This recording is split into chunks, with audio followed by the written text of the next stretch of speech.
So getting into today's episode of General Hospital. So let's start with Ava and Carly.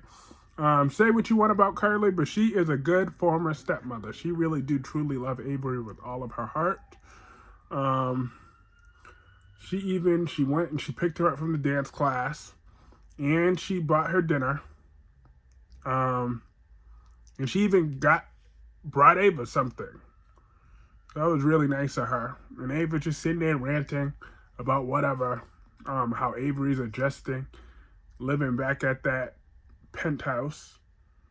That Avery adjusts very well. Carly pointed out the truth that Avery sure has moved around a lot. That is true. Carly stayed at that same spot, but Avery, she'd be going everywhere. I had a, who knows, by the time she grows up, she'll probably end up like Luke Spencer, because she's always on an adventure. Since her life in Port Charles, she's always been moving in and out of somewhere. But the girl is a survivor. She's very loved, rich, and fortunate, so she'll be all right. But Carly could see that something was wrong with Ava, and Ava tried to at first BS it and then talk about, oh yeah, and made it about a working single. She made a comment about being a working single mom or whatever, but Carly just wasn't buying it. And then Ava got defensive, talk about, I don't answer to you. You may be civilized for Avery and Donna's sake, but I don't have to answer to you. I mean, that's true, Ava, but dang, she's not attacking you. Because first of all, Carly suspected that if Ava had something to do with Austin's death, just let Sonny know about it. Could talk about you bringing up everything else that you're already handling, but you're not bringing up that that your boyfriend was murdered. Then Ava's like, you know what, me and Austin just had a transactional relationship. I don't really know what to say about him. And Carly's just saying, you need to tell Sonny. Because if Avery loses you for any reason, she's going to be devastated. So just tell Sonny now. He's not a mind reader. It's true. I mean, come on, Ava. You're my Ava now. But please, just tell Sonny what's up. You know he's on your side. So stop all this nonsense. This is really the writers. They love to drag stuff out. But damn, Ava. Quit being your own worst enemy. Shoot, I love this woman, but I'm going to call her like I see it. Ava just be doing the most. Because even when Carly left, Ava's like, Nicholas, are you back? I wonder who else. If this isn't Nicholas and Cyrus, who else could it be? Because it better not be Ryan. I swear. If they undo Ryan's death already, I'll be like, you've got to be fucking kidding me. Got to be kidding me. It better not be him. But let it be a blast from the past. Somebody else. Because it better not be Ryan. That's all I know. I'll be mad.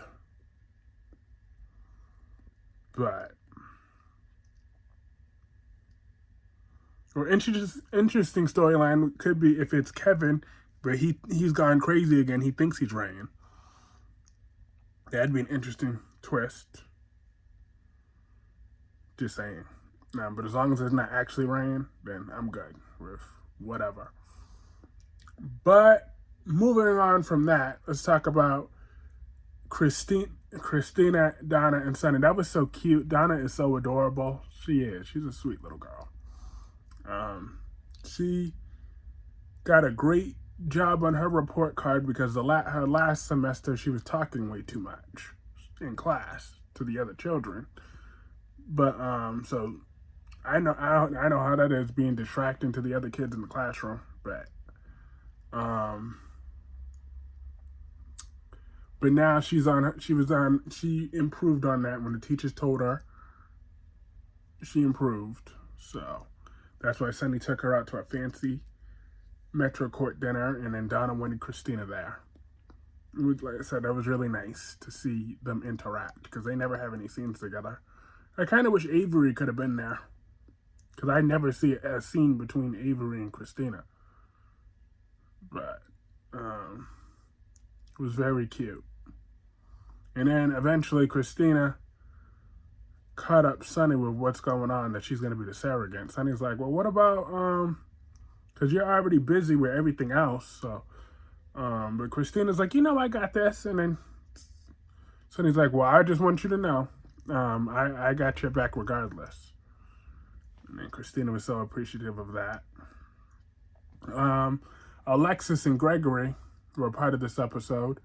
Alexis is right. She's like, she just thinks that both Molly and Christina are just thinking on emotions, and that neither one of them are realizing the waves that they're building on emotions is going to come crashing down when reality comes to kick in. Because Christina could read all these books all she wants and think she knows everything, but she ain't ever been pregnant before. Her body hasn't changed. That changes your body, that changes your hormones, that changes everything, according to any mother. Ask any mother in the world, and they'll tell you that. Pregnancy is hard. Every single mother, doesn't matter which one, will tell you that pregnancy was hard. One way or another, don't matter. So Christina's going to learn that the hard way. A hard head makes a soft ass. But Alexis, just like, I'm glad she was able to confide in Gregory real quick, because that's just how Christina is. That's how Christina's always going to be. But but moving on from that, let's talk about Stella and TJ. They had a nice scene together too. Stella was talking about Irene and all that other stuff. And then they were bonding about Stella's chicken dumplings. I'm like, okay. But but Stella once again said it, because I'm glad she acknowledged that this has been said before, because she damn sure has been asked that question on screen before, that if she ever regrets raising Curtis and Thing, and then she said, my answer remains the same. I never will regret it. But TJ doubts Christina. He knows that she's a good person at heart, but she's impulsive and whatever, that she has the best of intentions, but she's still impulsive. So he don't really trust her like that.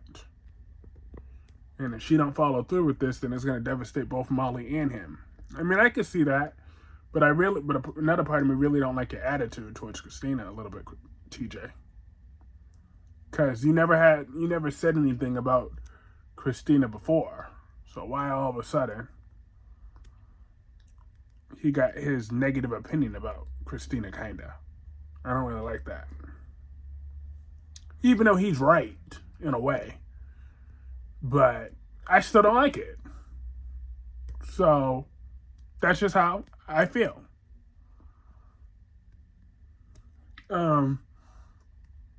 Yeah. Why can't TJ and Molly just adopt a damn puppy? Because they're not going to spend that much time. They soaps love to do all this with all this on the show, with all this nonsense, but they never even spend time, all this baby nonsense, but you never even spend time with the kids once you actually have them. They barely even mention them once they're actually here. So why can't Molly and TJ just adopt a damn puppy? That would be a great twist. No other soap opera has ever done that, I'm sure. So just do that.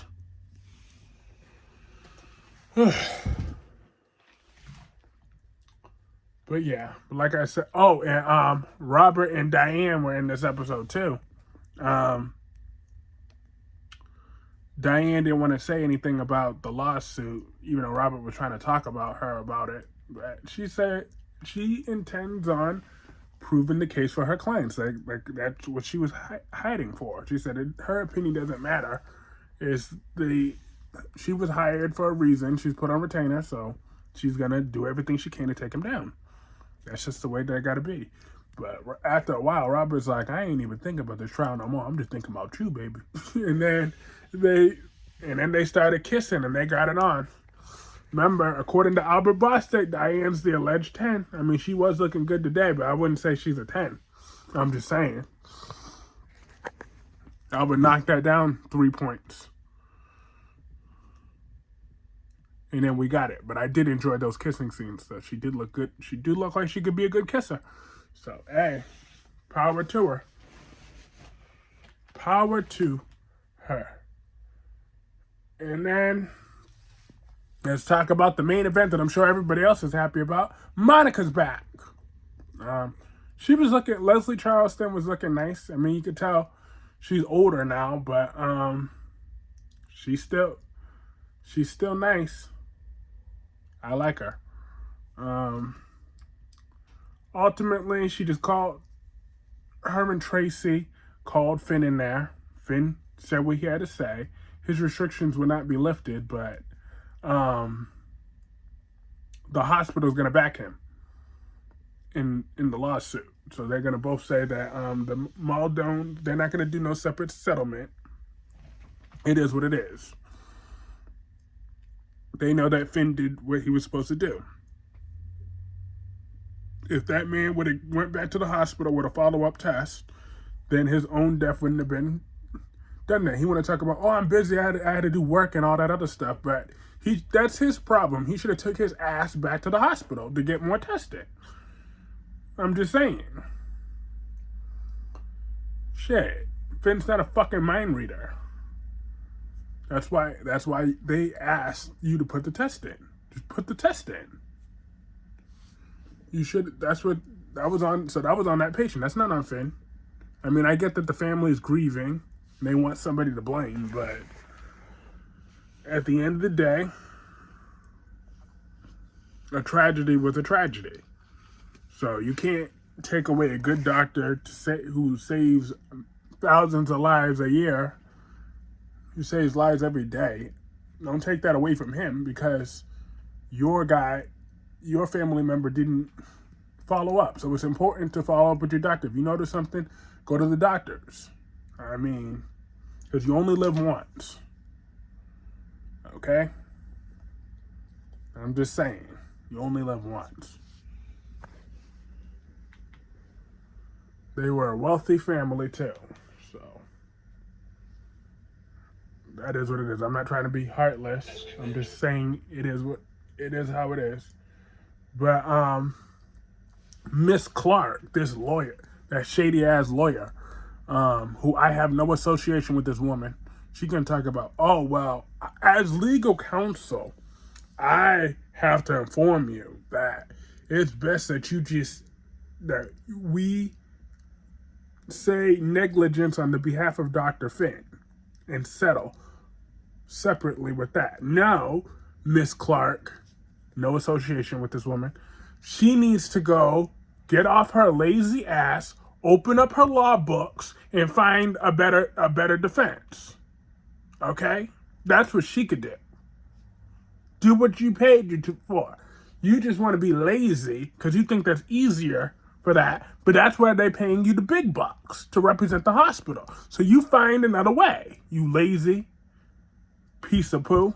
And Tracy was the one that told him that the hospital is going to be backing him. So that was nice scene. And Portia and Elizabeth were also in this episode because Amy wanted to be gossiping a little bit. It seemed like that, but that's not really the case. Reality, the only reason Amy even said anything was because she was the nurse on that patient's case, so she didn't really know what to say. But Elizabeth said, just say what you have to say. Just say the truth, because Finn didn't do anything wrong. He didn't. Because if he did, this would have been a whole different storyline. So that's why the way I took that stance right there was based off of that storyline. I'm not trying to be insensitive to anyone who's lost a loved one, but that's just the facts of this case. But I believe that was pretty much everything in this episode. If I missed anything, let me know in the comment section. Let me know what you thought about this episode in the comment section below. And I will see you all soon.